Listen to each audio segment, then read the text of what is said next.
Hello, hello, hello. What day is today? Happy Wednesday.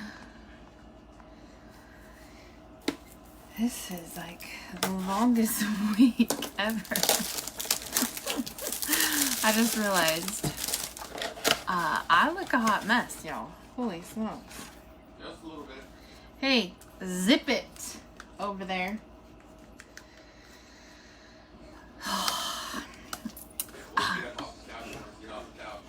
What? I would get up off the couch, but I can't. You need me to come get you?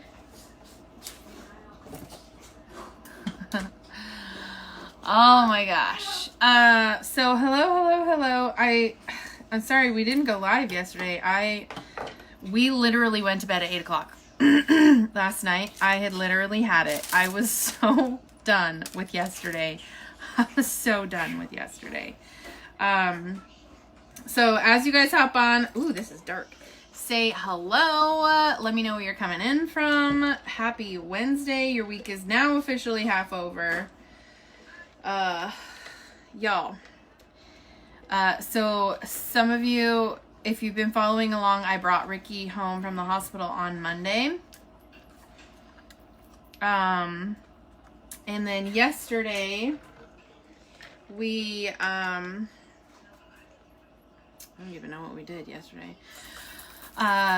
We went and met with an attorney. We had some stuff to do for Ricky's mom's estates. We did that. And then we went and got pedicures, which was probably the most relaxing part of yesterday. And then we went and spent some time with a couple of our friends. And then the drama started because we went to 2 different clinics yesterday trying to get Ricky's peg tube out, and nobody would touch it. They just kept saying, they should have taken that out before he left the hospital. And I'm like, okay. So that was just super frustrating. And everybody was like, I felt like everybody was just passing the buck, and I was just getting really frustrated. And they're like, well, we can't do it. And I'm calling the care manager from the hospital, and they're like, well, you can go to any clinic and they can take it out. And I'm like, well, no, that's a lie, because nobody will freaking touch it. And then they didn't send us home with anything like to care for it, to flush it, to clean it. They didn't send me home with anything to clean his trach. They didn't tell me how to take care of it. Like, they didn't even let me in the hospital before they discharged him. They literally brought him in a wheelchair out to the car. And that was it. That was his discharge. He had no follow-up appointment scheduled. He had no contact information for any of his new doctors that he was going to have to see. He didn't even have his medication. It was just a freaking nightmare. So yesterday, 2 different clinics said no. And I was just like, I was overwhelmed, and I was like, I got in the car and I started crying, and Ricky's like, it's okay, we'll be fine. And then, oh yeah, Gabby got her shirt. I've worn it the last 2 days. And then I got home, and I had called and moved his prescriptions from the hospital to the pharmacy here at Fred Meyer, and I went to go pick up the medications, and it was going to be over $1,500 for the 4 medications that he needed. They had prescribed 7, but 2 of them were like, one was a sleeping medicine, which he was like, I do not want that. Another one was a oxycodone. He's like, I don't need oxycodone. And then there was another one, and I think acetaminophen. So he's like, I don't need that prescribed. We have it. So anyway, so it was just 4 prescriptions, and it was going to be over $1,500. And I was just like, oh my God. So I called the hospital back, and I said, can you please take the prescription back so I can just come and get it there, and I'll just come out there, because it's in Tacoma and we live in Sumner, so it's like 45 minutes away. I was just like, I will just come back and get it in the morning. So yesterday when we went to bed, Ricky had laid down, and in his peg tube, which is his feeding tube that's anchored in his stomach, there was stuff coming out of the tube, which it wasn't supposed to be coming out of the tube. So I'm like, oh my God, I'm so done with today. So we went to bed, and then this morning I got up, took Logan to school, and then took Noah to school, and Ricky and I went straight to the emergency department at TG, and I'm like, somebody is gonna take this tube out of my husband. Like, I don't care who I have to talk to or how long we have to wait. Somebody is gonna do something. And anyway, so finally we'd been there for, I think we'd probably been there for 3.5, maybe close to 4 hours. And we talked to a bunch of different people.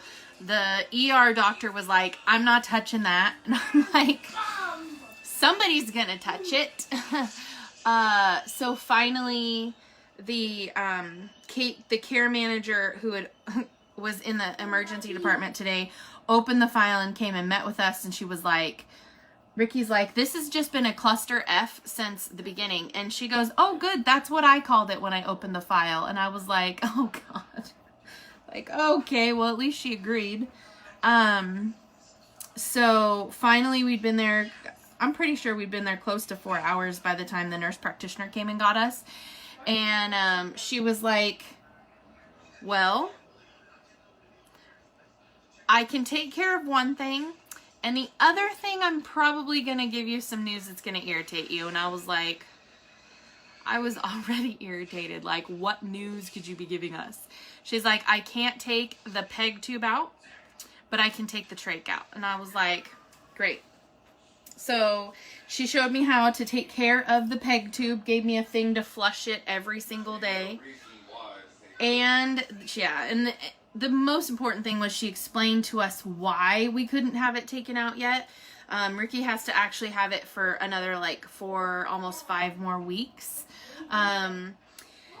Once a peg tube is placed, they won't remove it for 6 weeks. Because what they want to do, because the peg tube is in his stomach lining. And so, they said that it has to heal from the inside out, and then they will take it out. So he has to have that tube for the next 4 or 5 more weeks. And then they can take it out, but until then he's just going to have to deal with it. So she showed me how to flush it every day. Then she's like, okay, but we're going to take the trach out. And she reaches up to Ricky's neck to take the collar off the trach. And he's like, oh, what are you doing? What are you doing? She's like, I'm just taking the collar off. It's okay. I'm just taking the collar off.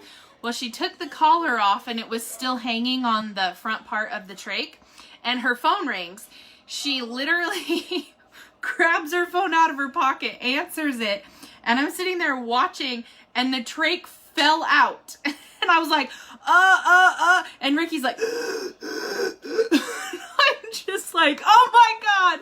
And she's on the phone, and she looks over and she goes, oh, and she just shoved her finger over his throat hole. And I was like, oh my God. And she's like, oh yeah, I'm here taking the trach out right now. She's like, I actually just answered the phone to talk to you, and it fell out. So it was more than ready to come out. And she's just holding on to Ricky's neck, and Ricky's like, I'm like, just breathe, just breathe, just breathe. I was like, oh my God. I was like, what is happening right now? She's like, finished her phone call and then hung up, and she's like, well, it was ready to come out. It literally just fell out. I was like, oh my God. It started coming out a little bit, and it rested on his shirt, and then the rest of it just popped out, and I was like, oh my God, I don't think that was supposed to happen. Oh my God. So she just threw a couple pads of gauze over it, and then she put tape over it, so he's got this gauze that's just stuck on his throat like this. I'm like, what am I supposed to do with that? She's like, nothing. You just clean it, She's like, leave it like that for the next 24 hours and then just take it off, clean it, and then put another piece of gauze and some tape. And she goes, after a couple days, it will just start to heal from the inside out and it'll be fine. And I'm like, he's got a hole in his throat, you know, like the size of my pinky. And I was just like, oh my God, what is... I was just like, holy crap. I was just in shock. And poor Ricky is just like, it was awful. It was so crazy. So, my uncle's in the hospital with COVID and pneumonia. His oxygen is at 65. Please help us pray. We will definitely pray. What's his name? I do have a couple other prayer requests I want you guys to be praying for as well. Yeah, I did. Thankfully, because I have a medical background, it didn't freak me out too bad, but I was just like, oh God. I was like, what? I was more worried that Ricky was going to like hyperventilate, because he was like, was like freaking out because all of a sudden he had this open thing that he can breathe through, and he was like, oh my God, what's happening? So he just has to remember, like, when he talks or when he coughs or anything, like, he has to hold that in. I mean, he doesn't technically have to hold it in. I mean, he can talk without it, but it's easier if he holds the gauze so that it actually stops, like, you know, puts a patch pretty much over the hole. So, that was just, that was a crazy day. But what was crazier is we walked into TG, and he told them I was his caregiver, which was the only reason why I got to go in with him. Special caregiver. Him and his special caregiver. I'm going to give him special, all right. But we walked in, and the nurse was like, are you his caregiver? And she like looked at me sideways, and Ricky's like, yeah, she's my caregiver. I was like, oh God. So we're walking in, and she turns around, she looks at me, and she goes, do you go to Calvary? And I'm like, oh crap, because that's our church. I was like, yes, we do. I was like, crap, she knows who we are. And so she was like, oh my gosh, I know you. I don't know you, but I know you. And so that was super weird, for Ricky. I mean, I've been having it happen to me for a while now, but, he hasn't had to experience that. So he was like, what? She's like, we've been praying for you and we've been watching your story and oh my gosh. And so he was just like taken back because he doesn't know. He hasn't watched any of my videos. He's still just getting bits and pieces of what's happened to him over the last 30 some days. And so he doesn't know everything, right? Like you guys know everything. He doesn't know everything. And, so then we'd been at the hospital for 5 hours. He hadn't eaten, yet. They wouldn't let him have anything to eat or drink while we were in the emergency department. And so we left there, and we had to, go and get some stuff for dinner tonight. And we went to Fred Meyer, and I'm like, just come in with me. You can get one of the little motorized scooters. It'll be fine. He's like, ugh. And he was so mad that I was making him come in the store with me. And I'm like, I'm not letting you stay in the car. It's not happening. Just come in with me. So he's mad because we're going in the store, and he has to wear a mask, which makes it hard for him to breathe. And, is it possible this can happen to him again if he gets COVID again? I don't know, but I know that he cannot get the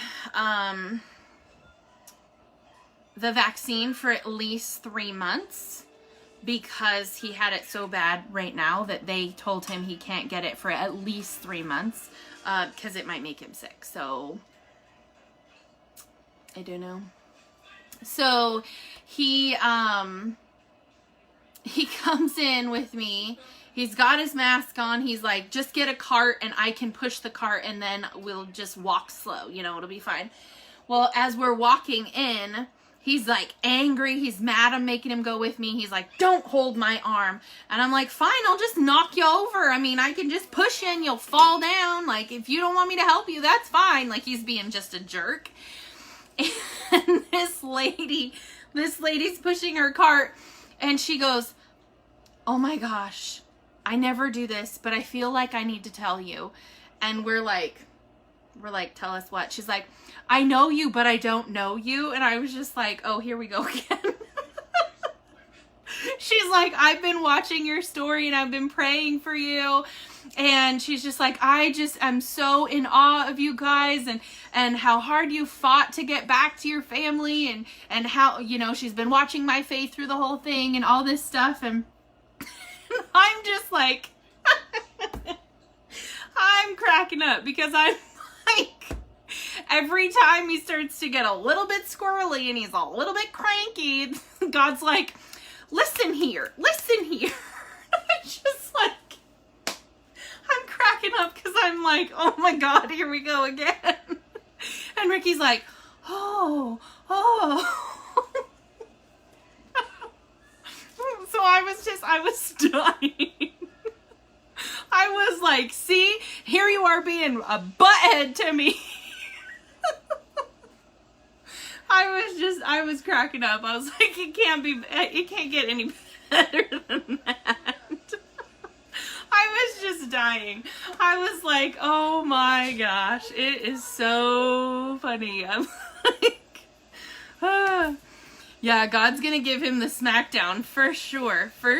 I'm like, you better, yeah, attitude check for sure. He's like, oh my gosh, it's so weird when people come up to you and they just know all about you and you don't, it's like, you don't even know.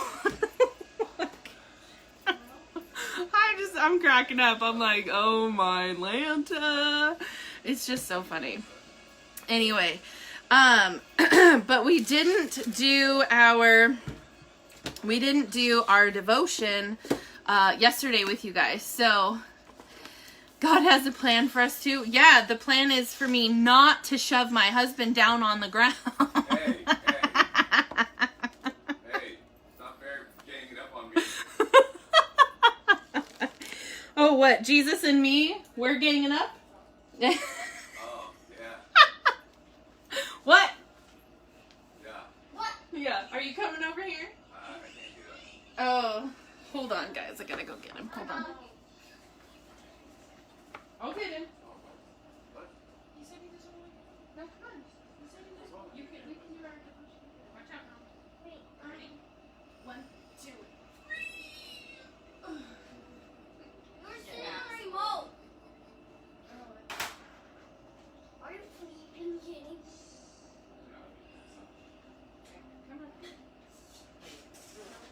Come on. Come on. Well, I'm coming. No, I think stop. I can do this. Just don't jump on me. Goodness sakes.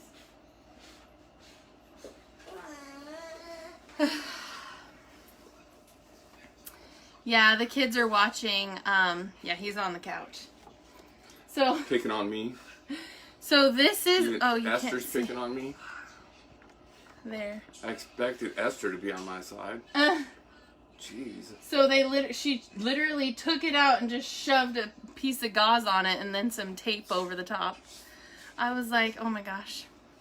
Tracy said, he better stop being grouchy. You've got an entire God squad on your side. Well, I thought Tracy was coming out here to help me. You better be careful. She will literally get on a plane. I know. I'd have got a bell. Oh, he's got a bell. He's got a bell. I'm gonna kill him in his freaking bell, man. Oh my gosh. What is today? The 13th? Yeah. Sure? Today's Wednesday, yeah? It's the 13th. Oh. Okay. You see, we have no idea. Look, Tracy said, I'll get on a plane now. See you in a couple hours. The mamas are coming. You better watch out. Oh my gosh. So yeah, that's what we got done today. And then like 5 more weeks, we'll get this thing taken out. Oh, that thing? Yeah, that thing. Oh, that thing. Tracy said hello from her and Steve. Granny Feemster. Esther goes, how did he know I wasn't on his side? Ricky, you're okay, fantastic. I thought it would take forever even to walk. Oh no, he's been at it, man. Especially if you like poop yourself, you gotta sit there and wait for them to come clean you. You learned that at least to shuffle walk to the bathroom. Shuffle walk. Oh my gosh. It's either that or poop myself in the bed. And my brain just doesn't work that way. Stephanie and Ryan said hi. How much weight did he end up losing? Oh, 30 pounds? yeah. He was, what, 230? 243? Oh, yeah. He was 243 when he went into the hospital. He's 211 now.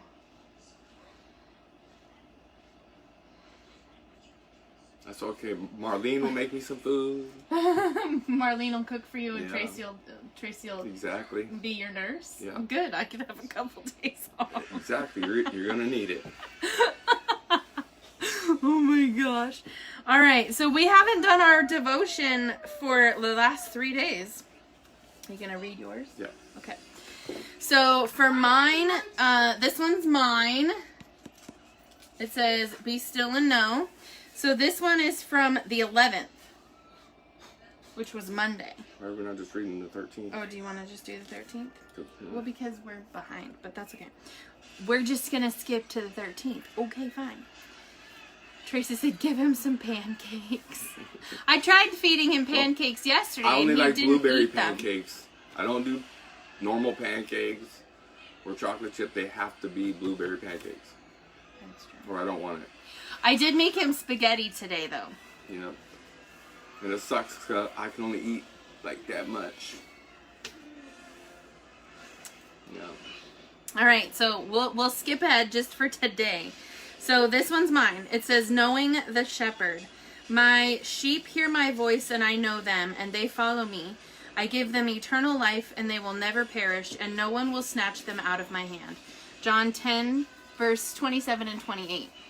An international festival is held each year, and the most popular event showcases the talents of Irish sheepdogs. The shepherd uses whistles and quiet voice commands to direct the dog, who in turn herds the sheep through various obstacles and dangers. Audiences marvel at the speed of the dogs and the swift changes in the herd's direction, all due to the effective communication between man, dog, and sheep. Jesus often spoke about shepherds, calling himself our good shepherd. His followers understood that sheep need help through many obstacles and dangers just as we do. And we need Jesus to communicate with us in a quiet, familiar voice so we will know which way to turn for safety. Our shepherd has one goal: keep his lambs safe. He hems us in with gentle calls and prodding where necessary. He understands our limits, our tendency to waver, our nature to rebel. In his goodness, he nudges our sides, reminding us to trust him and obey his commands. Jesus, thank you for your voice that leads me. I want to hear from you today.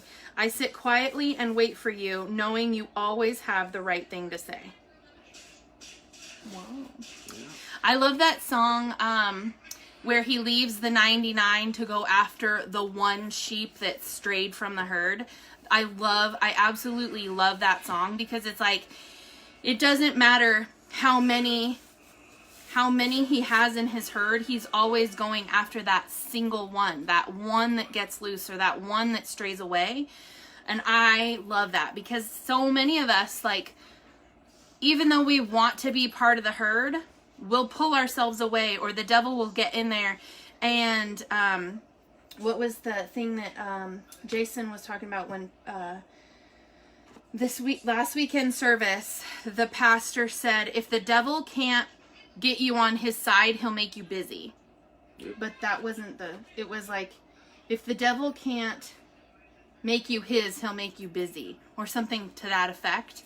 And it was like, oh yeah, we get so busy in everyday life that we don't sit down and have time to read our Bible or to do a Bible study or to even read our devotions. And so even the people that are like devout Christians that are like, okay, I'm going to do this. I'm going to spend an hour. I'm going to spend an hour a day with... No. Huh? I'm not going to sit down in a chair. Oh, okay. Anyway, I'm going on, and he wants to read his. So there you go.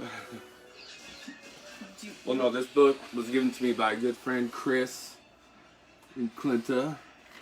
It's Stand Strong, Devotions for Men by Men. And for today it says, The Great Creator Healer, Psalms 139.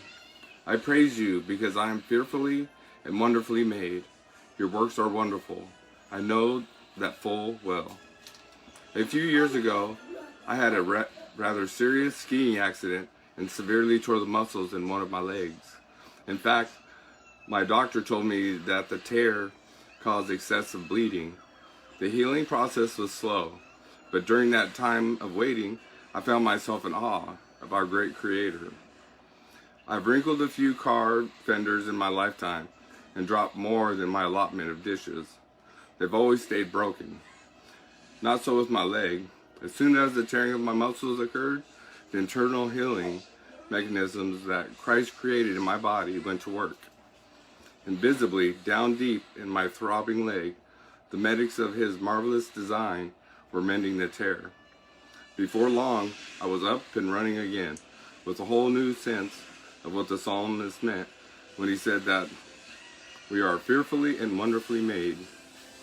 The next time you face an unwanted interruption, no matter its cause, focus your attention on Jesus' wonderful love and let Him lift your heart to grateful worship in the midst of the pain. Holy smokes. Yeah.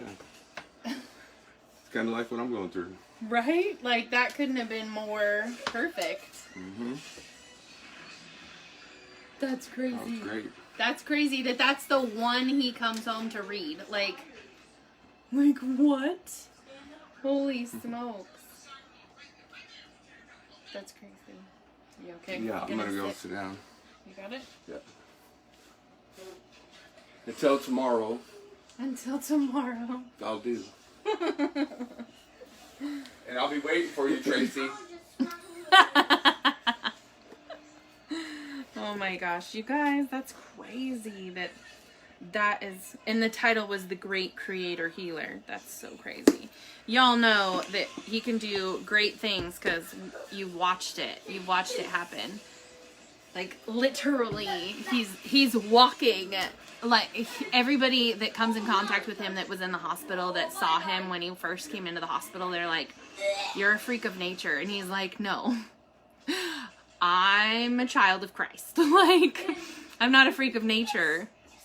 I'm a son of the King. Like, what? So, anyways, that is our update for today. We had a much, much better day today after the 5 hours in the hospital. But we got his medicine. We got his thing taken out. So that's going to take a while to get used to and you know, heal up. But at least it's out, which was my fear was like, I don't know how to take care of that thing. But every day is a new thing and he's doing good. And we have an appointment next Wednesday for a doctor's appointment. We have another one, I think it's the 10th or the 11th of November to get that peg tube out. So everything is lined up. We've got everything. We've got the numbers for the people that we need to see.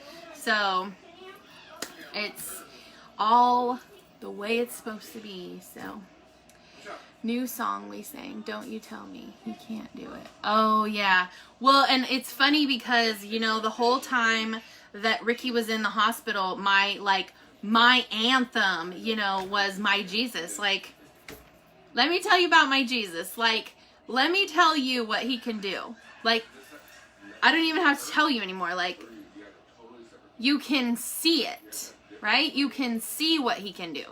Like, the doctors didn't think he was going to make it. I mean, when they called me that first night and they said that they put him on a ventilator and they, you know, medically paralyzed him, and he was in multiple organ failure, and he was just really, really, really sick. That same doctor called me just, 2 weeks ago, a week and a half ago, and he was like, do you remember when I talked to you the first night? And I said, yeah. He goes, I honestly didn't think he was going to make it. And so crazy. Oh, yes. So prayer requests. So, you guys are like the prayer amazing warriors. So I have a handful of prayer requests that I have personally been working on, and I would love for you guys to work on them too. So one of our friends, Melanie, her husband, his name is Kyle. Kyle has been in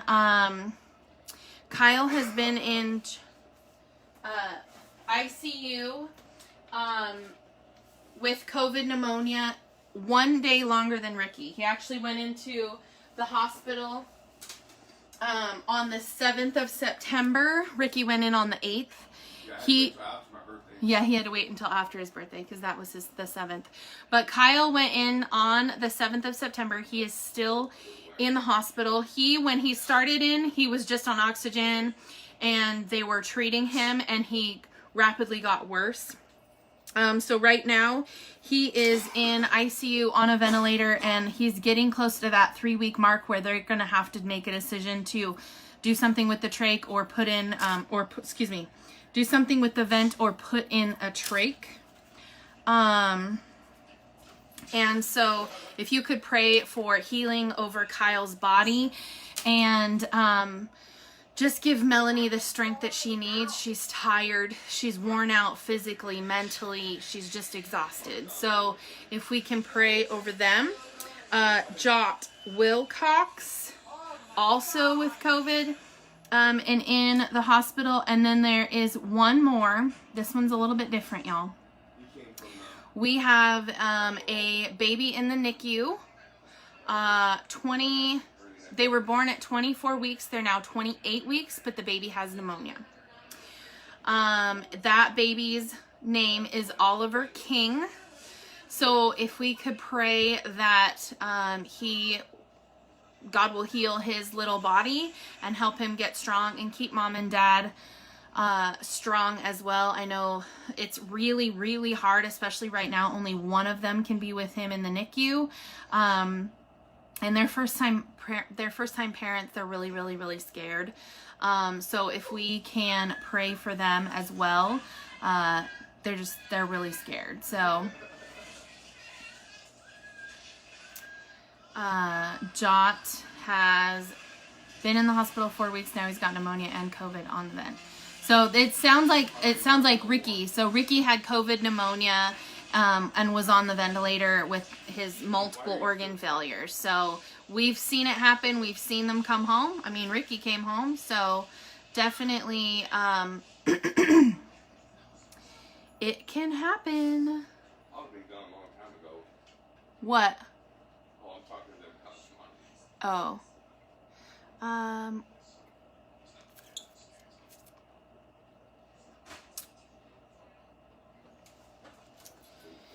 I know it's scary, Tiffany. I know it's scary.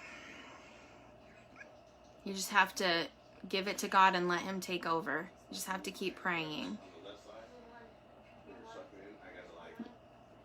Yeah, so if you guys can, we can, yeah. Oh, Stacy and I actually connected because Shane, her husband, was in ICU. He ended up spending 9 weeks between the hospital and rehab.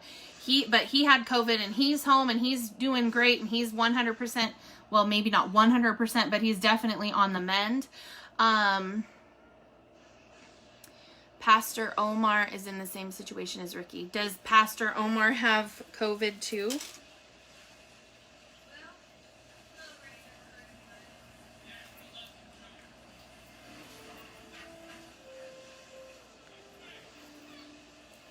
I'm writing all the names down, just sorry, so that I know. Okay, Pastor Omar as well. All right, we've got our prayer warriors on it. You guys just keep praying. We'll keep praying. We know that they can come home. We know that they can get better and they can come home. The kids are super happy to have Dad home for sure. They're having movie night. They're watching Jumanji, the very, very original one from when we were a kid. A good friend of my grandson, 34, passed away from COVID. Ugh. It's so crazy. It's this, especially with the Delta variant, you guys, it's not something to mess around with. Like, if you're sick, go get tested. If you can get the mononuclear blah blah blah, those antibodies, if you can get those, get the antibodies, because you will feel night and day different really, really quickly. But this is definitely one of those things where you don't wait until you've hit that 10-day mark and you're still feeling crappy. Go to the doctor as soon as you start to feel crappy, because it's not something you want to get past that point. So definitely early intervention is what's going to be your best case scenario. Don't wait. Like, we waited too long. Yeah, get an this is so you guys can get you can get these like this one. It just came, this one is a fingertip oximeter, but you can get them on Amazon. I think like some of them are even like $10-12. And watch or whoever is getting sick, watch their oxygen levels, because Ricky could still, even when I took him to the hospital, he could still walk, he could still talk, he could still go up and down the stairs. He was panting, but he could still do all of those things. Like, he could still do all of those things. So you have to be super, super careful. He was taking zinc, he was taking vitamin D, he was taking vitamin C, he was taking melatonin at nighttime. I mean, he was taking all of the things that they said to take, just like I had taken, but he got sicker. I mean, you guys saw I had COVID before he did, so your ER gave you one? Well, look at you guys go. But you guys, I literally just got this off of Amazon. It came in, it just came in because I didn't have one when Ricky was sick, and I wished I would have paid more attention. So you just put it on your finger and just get it. So anyway, those are definitely early intervention. Watch your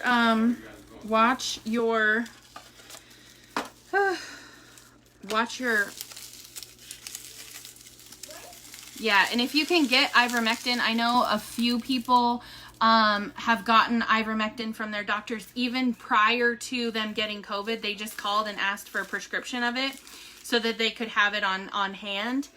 There's another one that my financial advisor just told me about today. It's like a antiviral for when, like, if you travel to like Africa or something like that. There's an antiviral that you can get if you're going to travel outside of the country, and apparently that's supposed to work as well. But when Steven was getting tested, that's awesome. Our hospitals did not do that. My daddy and 6 other family members passed away from COVID. Oh my Lanta, I'm so sorry. That is awful.